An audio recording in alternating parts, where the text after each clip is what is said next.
Hello friends, welcome back to our channel language learners. तो आज हम बात करेंगे शरारतों के बारे में कि शरारतें कौन कैसी कैसी शरारतें करता है, इसके बारे में।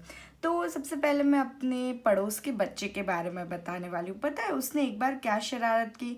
उसने अपने घर की अलमारी की चाबी लॉक कर दिया और फिर चाबी कहीं छुपा दी। उसकी मम्मी पूरा दिन चाबी ढूंढती रही और बहुत परेशान हो गई।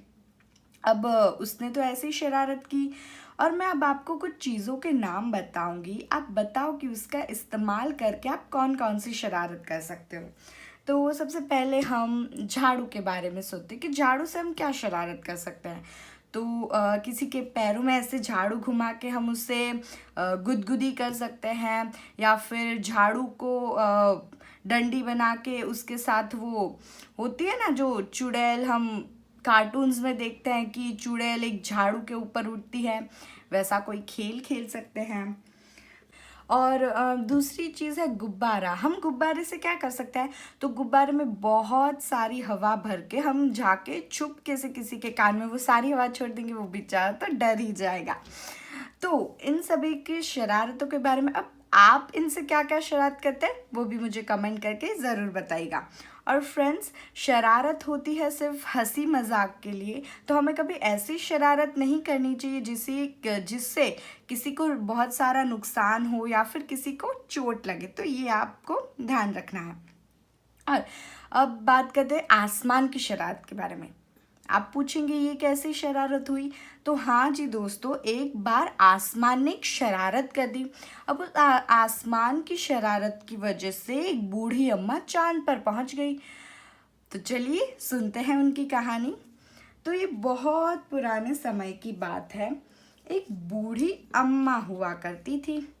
वो रहती थी बिल्कुल अकेली। उसका अपना कोई भी नहीं था, वो अकेली रहती थी। इसके लिए घर का सारा काम, जैसे कि सुबह कुएं से पानी लाना, खाना बनाना आदि जैसा काम उसे खुद ही करना पड़ता था।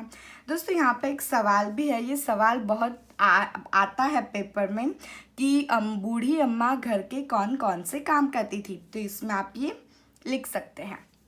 तो बूढ़ी अम्मा सुबह कुएं से पानी भरना, पानी लाना, फिर खाना बनाना आदि काम खुद ही करती थी।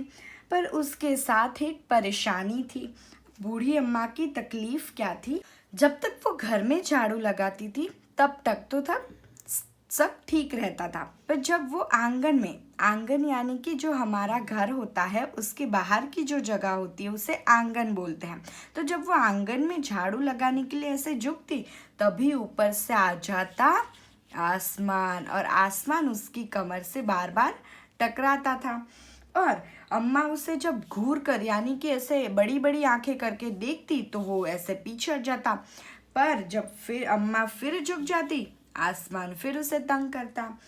अब ये क्रम तो रोज का हो गया था। एक दिन, 2 दिन लगातार यही क्रम, यानी कि अम्मा बाहर आंगन में झाड़ू लगाने आती, झुकती और आसमान उसे तंग करता। और फिर अम्मा घूर कर देखती, आसमान पीछे हट जाता, और वो झुकती तो फिर उसे तंग करता। यानी कि ऐसा क्रम जो है वो बार बार चलता ही रहता।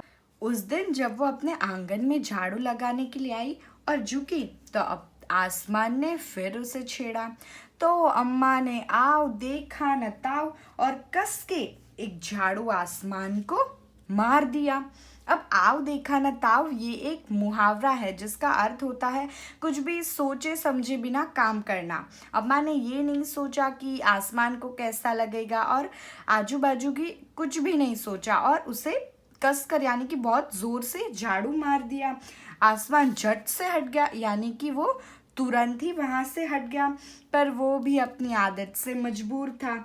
दूसरी बार अम्मा फिर झुकी, आसमान ने फिर उसे छेड़ा, और इस बार अम्मा ने पूरी ताकत से उस पर वार किया। पर इस बार आसमान को एक शरारत सूझाई, और फिर जब अम्मा उसे मारने के लिए आई तो उसने झाड़ू ही पकड़ लिया। इस बार उसने झाड़ू पकड़ लिया। अब अम्मा भी यहाँ झाड़ू पकड़े हुई थी, आसमान भी झाड़ू पकड़े हुए था, और अब रस्सा कस्सी शुरू हो गई। दोस्तों यहाँ पे रस्सा कस्सी एक खेल का नाम है, जिसमें क्या होता है कि दोनों तरफ कुछ लोग होते हैं और बीच में रस्सी होती है। दोनों लोग रस्सी को अपनी तरफ खींचने की कोशिश करते हैं। तो यहाँ बीच में रस्सी की जगह झाड़ू है। दोनों झाड़ू को अपनी तरफ खींचने के लिए सोच रहे थे। दोनों ने झाड़ू पकड़ा हुआ था, दोनों छोड़ने के लिए बिल्कुल भी तैयार नहीं थे। और अम्मा जोर से चिल्लाई कि छोड़ मेरा झाड़ू, मेरे पास यही एक झाड़ू है। अब अम्मा ने इतने गुस्से में ये कह दिया, फिर भी आसमान ने झाड़ू नहीं छोड़ा। और बूढ़ी अम्मा कब तक रस्साकसी करती, वो तो बूढ़ी थी, वो थक चुकी थी।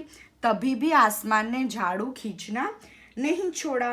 अब आसमान तो झाड़ू के साथ ही ऊपर उठने लगा और इधर झाड़ू पकड़े हुए अम्मा भी ऊपर उठने लगी, यानी कि दोनों आसमान की ओर जाने लगे।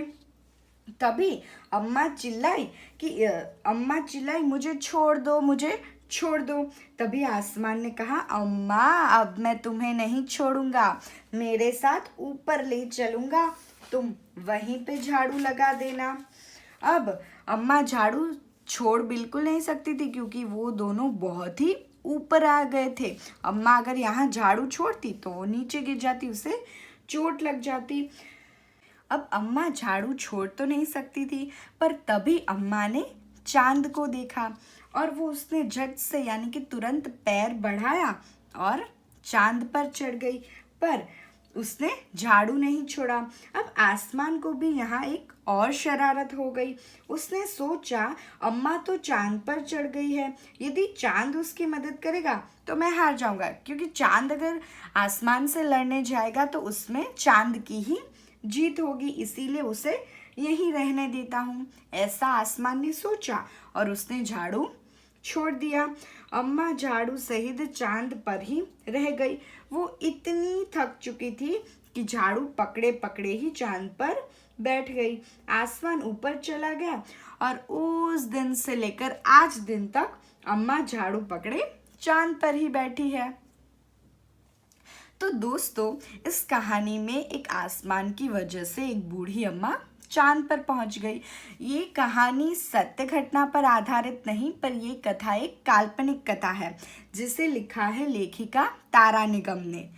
और उन्होंने ये कल्पना कैसे की, तो आप देख सकते हैं कि यहाँ जब भी चांद को देखते हैं तो उस पर आपको ऐसी कुछ काले धब्बे नज़र आएंगे, कुछ ऐसी चीज़ें, उसमें एक आकृतियाँ नज़र आएगी। तो जब लेखिका छोटी थी तब उन्होंने भी ये देखा होगा और उन्होंने ये कहानी बना दी। तो दोस्तों, हमने इस चैप्टर के क्वेश्चन की PDF डिस्क्रिप्शन बॉक्स में दे दी है। आप वहां जाके इस चैप्टर के सारे क्वेश्चन आंसर सॉल्व करना। और अगर आपको लगे कि मुझे इसका आंसर नहीं आता तो आप हमें कमेंट बॉक्स में कमेंट करके भेज सकते हैं। और अगर आपको ये वीडियो पसंद आया तो इसे लाइक, शेयर और सब्सक्राइब करना बिल्कुल भी मत भूलना। Stay tune.